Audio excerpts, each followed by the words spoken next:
Studio NJB 124. Madidi ko pai mali Gida vela mi Sheri angido da vela mi Shikwa serie Agido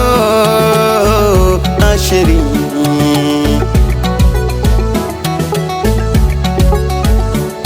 Gida vela mi Hida vela mi Sukala bado hida vela mi Sikwa serie Asheri Agido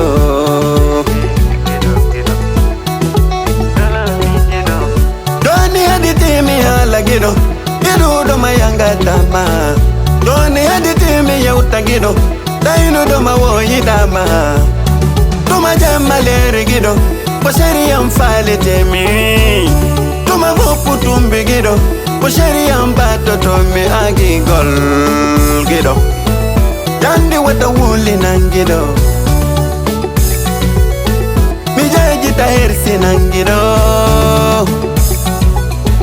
Yandi wata hani nangido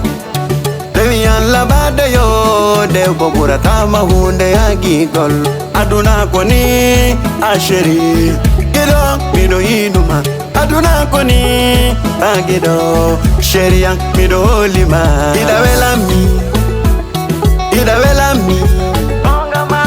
vela mi Sheria gido da vela mi Shikwa serie Agido Asheri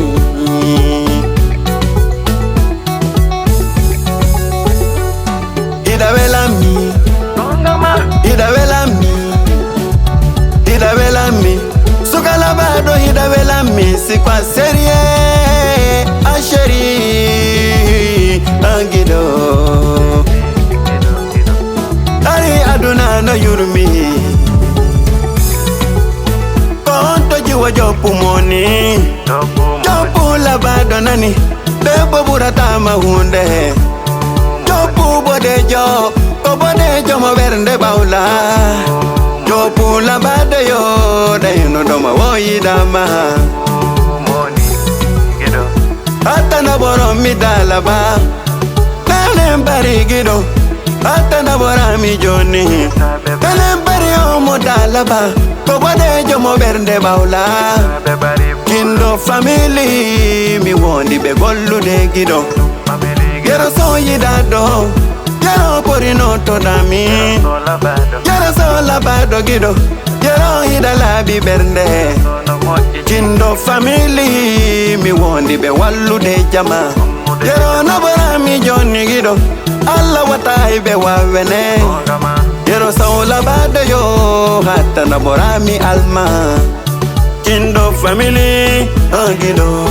Mi wondi don gollu de Yero so labado agido Wondi hida labi bernde Ako bantara asheri Gido mido holima Ako bantara agido Gido mido hiduma Debo buratama agido Minota vivu l'Afrique Vivu l'Afrique Kudoto nami yo Kindo family no holima gido Mi wondi hibe gollu dene Oto bilo labado Bilo mi do holima Bilo transport Bilo na bora mi joni Milliardaire gido Milliardaire gido Noto bilo yo Gorko buratama Bilo yo noto dami bilo Allah wata ebe wawe bilo Gido Yandi wata ershinan gido bilo Juwa binta bari Ko binta labado shinjandi Binta labado Kindom hino lima gido Juwa binta bari Irudo mayanga tama binta Binta labado binta mido holi magido Bote naturel, bote beauty be the holy man. Beauty naturelle, beauty and beauty. Kingdom family gido. Nani he be holy man beauty. Kingdom family no holiday.